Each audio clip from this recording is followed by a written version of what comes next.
Fraser is one of those guys that walks the walk, talks the talk. He brings value every single time I have him on the show. And it's amazing because he's retired, not with a company, but he speaks on stages for companies all over the world. He's got a massive following. You know, it's one thing for people to, build a network marketing business, but it's a whole other thing for them to teach. And he teaches old school, but he also teaches social media. And how many of us want to up our social media game? In fact, it's one of my favorite topics of conversation because I think a lot of us struggle with our warm market. Maybe we struggle with recruiting. Maybe we struggle with leads, customer acquisition. Maybe we struggle with what to post, videos, reels. There's so much training out there, but he does a really good job of simplifying how to show up on social media, how to offer value.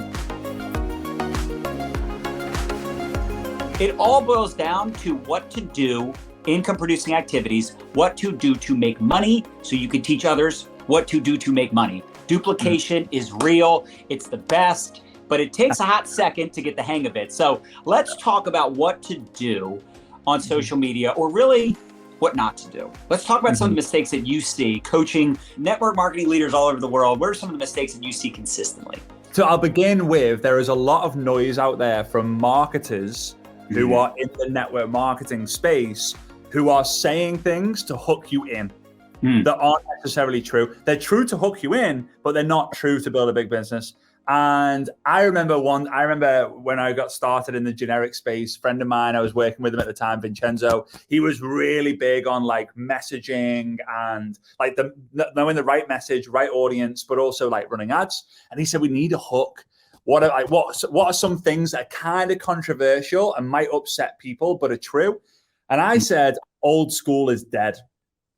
And I upset a lot of people by saying that.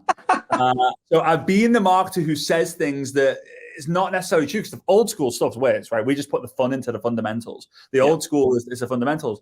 But there's a lot of people who are just, in the network marketing space as a marketer, and it's wrong. But what I will say is if you only do attraction marketing, you're making a big mistake. Right? A lot of people think that they just do attraction marketing and not do the action marketing. I can't do cold messaging. Your mum or your dad approached one or the other and cold messaged them. It might have been in person, but at some point they were cold contact and they gave them a message, right? So everything magical comes from when two strangers meet. So I'm a big fan of doing the action and the attraction. I have this kind of graph. It's very difficult for me to show it with my hands, but in the beginning, you do a lot of action. A lot. And eventually it just deteriorates over time. You don't do the 10 a day or 20 a day. Your list is exhausted. You have to learn lead generation and you get burnt out. Unless you are someone who is making the multiple, like 100K a month and beyond. You guys, you included John, because you're beast mode.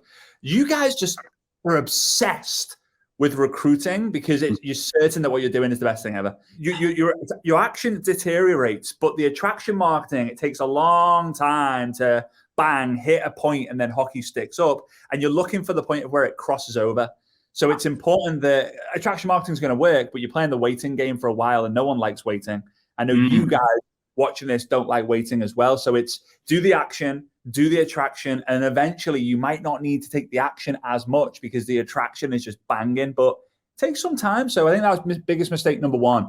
It is interesting though, because what happens too, and I know you've seen this, where a leader becomes a little bit of an influencer. They get pretty good at the attraction marketing. They'll say, I don't have to reach out to anybody. And it's like, the problem with you saying that is it makes it sound like that's how it's supposed to be done. And second thing, I had this conversation. We just did a big team retreat with some of our top producers. And I don't want to send out cold messages. And I'm like, what's your definition of a cold message? And to them, that's what it is. It's messaging people that haven't requested information. And what I have found, and I know you know this, is that some of the best responses are people that never requested information, but because I'm a human first and a marketer second, and I'm a friend collector, and I'm wanting to connect with people, all the things that I know you teach as well, it's not duplicatable to tell people, oh, you don't need to prospect anybody. I don't prospect it. I don't have to reach out to anybody. I don't have to ask anybody because I have people coming to me, and it's like, awesome.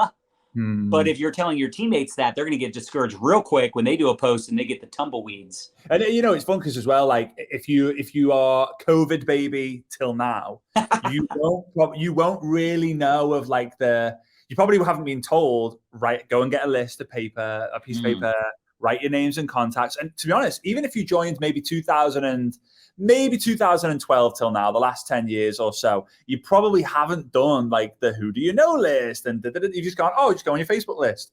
But going back before that, attraction marketing was wearing a badge and walking down the streets. Like, I've lost weight, ask me how. Like, that was what attraction marketing was. And until then, it was like, right, where do my friends hang out? Or where did my ideal customers hang out? Okay, well, I want to help people lose weight, for example. They're probably in the soda aisle, the sweets aisle, the crisps or the chips aisle of the supermarket. I'm just going to go hang out there and educate. So it's different now, though, because again, you can. I mean, you guys teach this really well. You can make a curiosity post or make a declaration post or go live or share the why have you joined, the what have you done, the wow, like these results are crazy. You don't even have to speak into your friends and you can make sales, but it doesn't mean that you shouldn't still go through that, because the money's not necessarily in the list, but the money is in the skill that you create from going through the list, the rejection, the thick skin, the stickability. So that's definitely number one for sure. Yeah, I love that. What would you say number two is? What do you see people doing that is just a consistent mistake? Obviously, we talk consistency and patience, like some of that stuff, but I'd like to know, because obviously, again, you've seen the evolution of social media. What are some of those other really big mistakes that you see often? I don't want anyone to be like, oh, God, that's what I do. And if it's working, keep doing it. Right. But if it isn't working and you hear us say it, then I want you to kind of go, oh, okay. Because sometimes a bingo moment of what you're doing is like, yes, I'm doing the right thing. But then sometimes it's like, oh, I'm doing the wrong thing, can be even more powerful. This is a weird one, but this is data backed. This is like, we track all this. It's now significantly easier to get new customers on social media than it is team members. So it's not necessarily a big mistake, but focus on getting a ridiculous number of customers to begin with, and then look to upgrade. I know you talk about this a lot. Upgrade those customers with a simple question or series of questions, because we've kind of got into a situation now where it's 5.7 times easier to get a customer than it is a team member. Now, some people then go, yeah, but I get paid way more than 5.7 times to get a new team member than a customer. However, it's not just about the commission. It's about how many fist pumps. How many, you guys in America say let's go a lot, right? Let's go, or like vamos. Like, how many fist pumps, how many let's goes can you get in a day? Because the more you get in a day, the longer you're going to stay around. And the longer you stay around, the more chance you've got at becoming the person you need to become to attract the people who you need to have. Don't be afraid to become an incredible customer acquisitioner. And if you are someone who's like, yeah, but our company doesn't reward getting customers, they do reward you getting customers in some way. It might not look like it in the pay plan, but they do. Most companies, if not all companies, do. Yeah. So that's what I would, big mistake is focusing on just getting team members and not customers. Why are you actually building your brand? A lot of people are building their brand because they want to be an influencer, but you're being an influencer to then what? Influence people to join your business or become an influencer because you don't really want to do your business. And you want to be an influencer who sells 10% discount codes on hotels.com or booking.com. So a lot of people get obsessed with becoming an influencer when in reality, you don't really need to be in order to make a lot of money. 100% when people get so obsessed, especially when they're getting a lot of customers. But if they're not upgrading it, a very simple one for everyone tuning in is asking a question that you win either way. So on a scale of what, hey, I'm going to ask John, for example. Hey, John, love that you reordered last month. Super cool. This only works if you are actually good at giving customer service, or you have a team that's set up on the back end to do this. Whatever, companies do a great job as well with product service as well. So, hey, John, on a scale of 1 to 10, how comfortable would you be sharing your product experience, not product success or testimonial, your product experience with other people? 1 being wouldn't want to tell anyone, 10 being I'll tell the world. If John turns around and says anywhere from 1 till 6, I'm going to do what I have to do to up my game. I'm going to provide more guides, more value. Like, I'm going to reach out a bit more to see, like, hey, have you seen this story? Blah, blah, blah, to really make sure that he knows that I'm not Walmart, I'm not Target, I'm not Amazon. I am giving additional value to make it a good experience. If he says 7, 8, 9, 10, I'm going to go, that's awesome. Would you be open to seeing how you could monetize sharing that experience? No. Okay, referral post. Like, you don't want to know how to make it. Could you make a post for me? It would help me out. They say yes. Like, they say yes to, like, I want to know more. Then you've got someone in front of the presentation. So it's a great way. Again, product, customer. Be a beast, and then upgrade. But if you're scared to ask the upgrade question, then the question is, how certain are you that the business is actually a good thing to do? Because I'd say you're probably not that certain. Yeah, it's having that back end in place, isn't it? A lot of people do struggle with that, though, like the confidence conversation, the belief conversation. What do you teach people that you coach on how to build up confidence, build up belief? Mm-hmm. So confidence comes from experience. Experience comes from action. Action comes from belief. I think, though, there's a big difference, and something that doesn't get talked about in network marketing is belief is level 1, certainty is level 2. Like, I know that you believe in the industry, but you are certain that what you're doing is the best thing. There's belief, but then there's certainty. So someone who believes it's good is like, oh, I think this is a good thing. If it works out, it's going to be great. I'm going to give it a try. Like, I believe it's good for us. Certain is when I have the success, because I know it's coming, I'm going to triumph. They just use different words, and it's a different energy. So it's mainly doing whatever you got to do to get that certainty, attending of the classics, attending the event, speaking to mentors, getting around the right people. Environment beats will. It's key. And a lot of people, their confidence, their belief came from the results that they got during COVID because they couldn't get to the events. And now it's becoming a problem because people aren't going to events, and therefore, right, you know it. Right? People aren't going to events, and then they're not being as confident, and they're wondering, why it's not like it used to be. Yeah, because you were pinning your belief on the results instead of pinning your belief on the fact that it's an actual business that you need to be building and going hard on. It's not just it's not a lucky shot. You gotta work at it. So it's a great shift that we're going. I freaking love what's happening with the industry right now, because it's weeding out all the weak, and we're going to get left with a great core group of people to then go take the next wave. So fired up, man. You can probably tell. Yeah, and it's a huge opportunity, right? It's a huge opportunity for the people that pivot, the people that evolve, the people that reinvent themselves. And the big reason you and me, we both were early adapters of social media, because we realized that old school way of doing things, make a list, hit up your friends and family. It's not to say you shouldn't, but it sucks to say that's the only option. If you don't have a good warm market, you're screwed. That's how it was post or pre 2012. I know how many of us struggle with, like, what do I say? What do I post? What do I do? Like, it's always easiest to go back to stories, go back to lessons, experience. They're selling the business, pitching the comp plan, the business itself. And once you realize that it's more about relatability, it's storytelling, which is a lot like social media posts, right? It's like, let me tell my story because I'll be more relatable. I like the 3 E's, right? You want to empower, you want to entertain, or educate, right? That's like as old school as it gets when it comes to posting value on social media. But what's next level is the shared content that's relatable and shareable. And the way that it's going to be relatable and shareable is storytelling, right? Like, incorporate your personal experience, your story. And what I realized years ago is I used to try to pitch the business, and I got rejected a lot. I got a lot of thick skin from that. But then eventually I was like, when I tell my story, first of all, it's my story, so it's easy to tell. And depending on who I was talking to, I would tell the story different parts. Right. Like, as an example, if I talk to a real estate professional, right? I recruit a lot of realtors because I can talk about my mortgage story, my real estate story, where I was, only as good as my last month. Every month I started at 0, no residuals. I was, working evenings and weekends, and it was tough.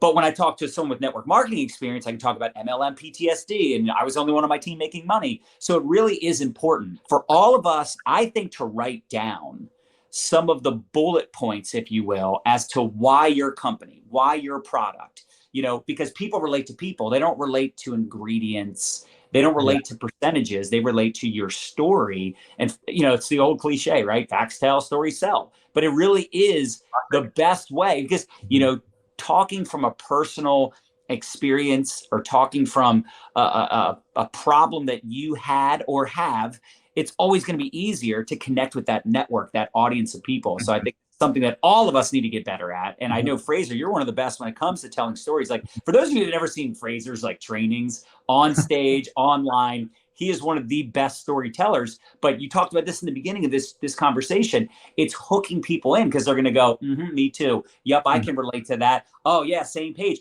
And it really brings down that skepticism, because now you're just like them.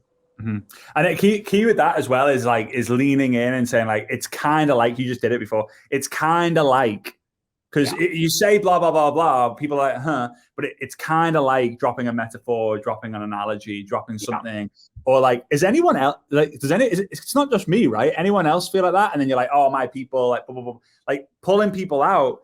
But you mentioned something as well. It's not, this is kind of a big mistake now. Obviously, we were aware of this. You and I have been around this a long time.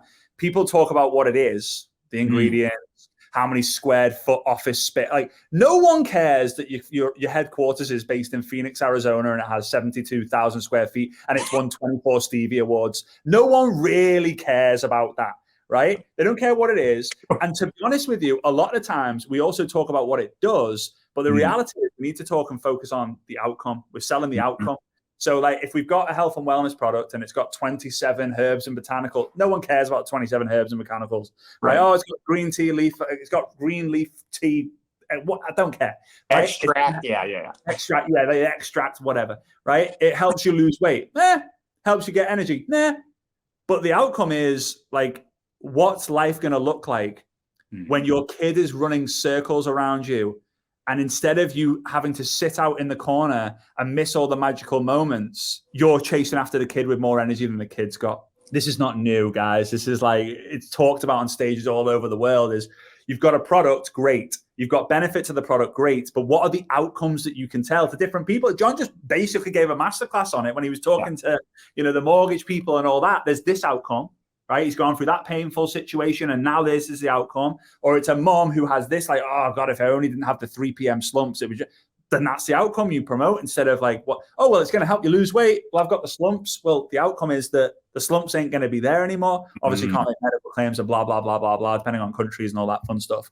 But yeah, it's kind of a big mistake. Don't talk about what it is. Talk about what it does, but definitely the outcome, because that people pay for results. It's and the outcome is the result.